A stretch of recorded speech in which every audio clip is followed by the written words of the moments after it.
जा पर कृपा राम जा पर कृपा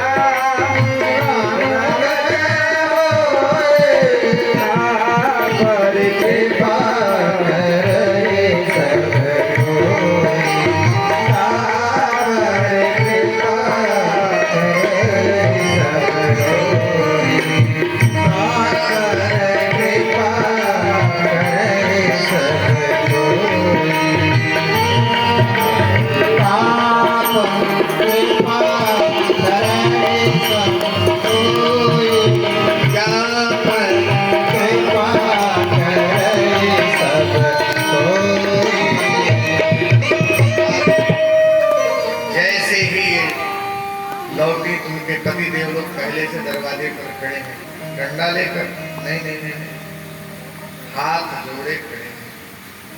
जिन पतियों ने कहा था लौट कर आओ हम तुम्हें बताते हैं, उनके पति देव लोग पहले से हाथ जोड़े खड़े हैं। क्यों? और कह रहे हैं हमारी विद्या को धिक्कार है, हमारे जन्म को धिक्कार है, हमारे व्रत को धिक्कार है,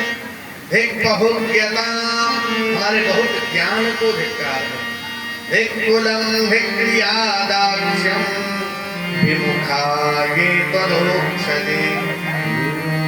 हम नारायण से विमुख हो गए, हमारी इन सब क्रियाओं को धिक्कार है।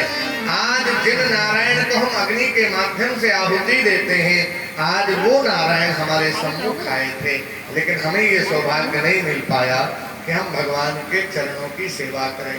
हे गोपियों, आप हे देवियों, आप बड़भाग्नी हो जो तुम्हें कृष्ण के चरणों की सेवा का अवसर प्राप्त हुआ। भगवान श्री कृष्ण की कृपा के लिए कहा गया है, जीवन में कोई साधन हो न हो, इस कलकाल में सबसे सुंदर साधन है नाम का आधार होना। जीवन में हम कोई साधन करते हो ना करते हो, लेकिन नाम जप जरूर। जितना हम नाम को भजेंगे, जितना हम नाम को भजेंगे, उतने ही हमारा सुंदर कल्याण होगा। नाम के बारे में बड़ी महिमा कही गई, और इस कलिकाल में सबसे सुंदर साधन है नाम। कलयुग केवल हरि गुण गा, कलयुग केवल हरि गुण गा, कलयुग केवल हरि गुण गा,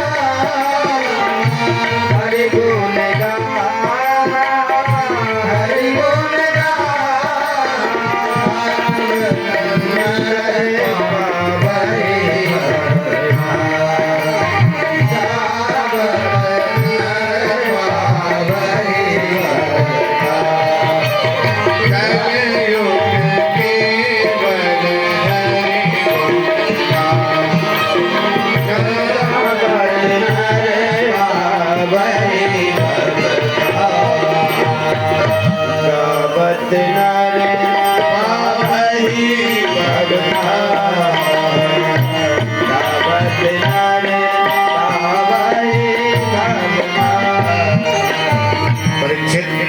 एक बार की बड़ी अद्भुत घटना है।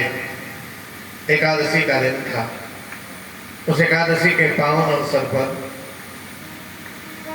नंद बाबा का एक नियम था, एकादश्याम निराहारः समर्भ्यर्च जनार्दनम् स्नातुं नंदस्तु कालिन्द्यां द्वादश्याम जलमाभिषत्। एकादशी निर्जला रहते थे, और जब निर्जला एकादशी रहते तो पारण करने के निमित्त वो सुबह जल्दी उठते थे ब्रह्म मुहूर्त में, और स्नान करने के लिए जमुना जी जाते थे द्वादशी को। अब द्वादशी को जमुना जी आज जल्दी उठ गए नहाने के लिए, क्यों? इतनी प्यास लगी, वो ब्रह्म मुहूर्त से थोड़ा पहले उठ गए। आजकल हम जब प्रयाग में जैसे माघ मकर गत रवि जब होई तीरथ पति आवै सब कोई। माघ महीने में हम लोग जाते हैं और पता चल जाए माघ मकर गत हो रहे रात के 2 बजे, तो ये बजे हम नहाना शुरू कर लेते हैं। पता चले मौनी अमावस्या रात को 1 बजे लगेगी, तो रात के 1 बजे ही नहाने लग जाते हैं। लेकिन स्नान का विधान है कि ब्रह्म मुहूर्त में नहाया जाए।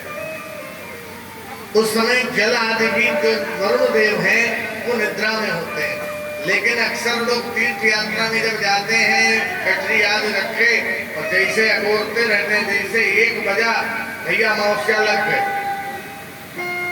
चलो नहा लिया जाए, तो रात को 1 बजे ही नहा लेना चाहते हैं। लेकिन विधान है कि जब ब्रह्म मुहूर्त की बेला हो उस समय स्नान किया जाए। लेकिन आज नंद बाबा से भी चूक हो गई। नंद बाबा भी आज थोड़ा ब्रह्म मुहूर्त में पहले जगते, तो मानो रात्रि के 2 बजे हो और पहुंच गए उसी समय यमुना जी के किनारे, और जैसे नहा रहे थे वरुण देव के सेवक आदि वहां लगे थे, पकड़ लिया नंद बाबा को, तो पकड़ करके नंद बाबा को वरुण देव के सामने प्रस्तुत किया। जैसे वरुण देव ने देखा रे तो भगवान श्री कृष्ण के परम पिता के पिताजी हैं, तो झट से उनके लिए सुंदर व्यवस्था बना दी, इनको सेवा कक्ष में ले जाओ। लेकिन सुबह हो गई, नंद बाबा दरवाजे पे नहीं दिख रहे हैं, तो हल्ला मचा, कहाँ गए? बोले वो यमुना जी नहाने जाते हैं, निश्चित रूप से वहीं गए हैं। अब यमुना जी के किनारे खोजते हुए पहुंचे तो भगवान कृष्ण को जब सूचना मिली तो भगवान श्री कृष्ण सीधे वरुण लोक चले गए।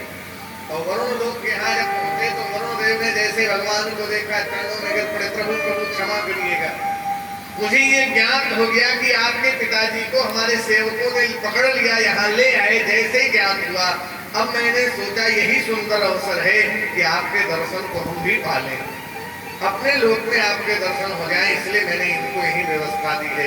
सुंदर व्यवस्था दी थी उनके पिताजी को। नमस्तुभ्यं भगवते ब्रह्मणे परमात्मने न यत्र श्रूयते माया लोक सृष्टि विकल्पिना। लेकिन आज नारद जी ने जब देखा, नंद बाबा ने आहा हा, मेरे लाला की कीर्ति वरुण लोक तक है। अब तो नारद एक बार नंद बाबा पुनः भगवान को, नंद बाबा कृष्ण को ब्रह्म मानने लगे। भगवान ने सोचा मामला बिगड़ जाएगा, तो फिर से माया फेर दी अपनी। वैष्णवी गतो माया पुत्र स्नेहमयीं विभुम्, वैष्णवी माया फेरी, लौट आए।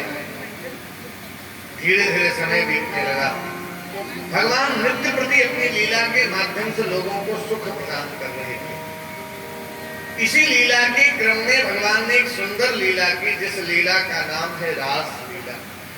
जानते हो परीक्षित?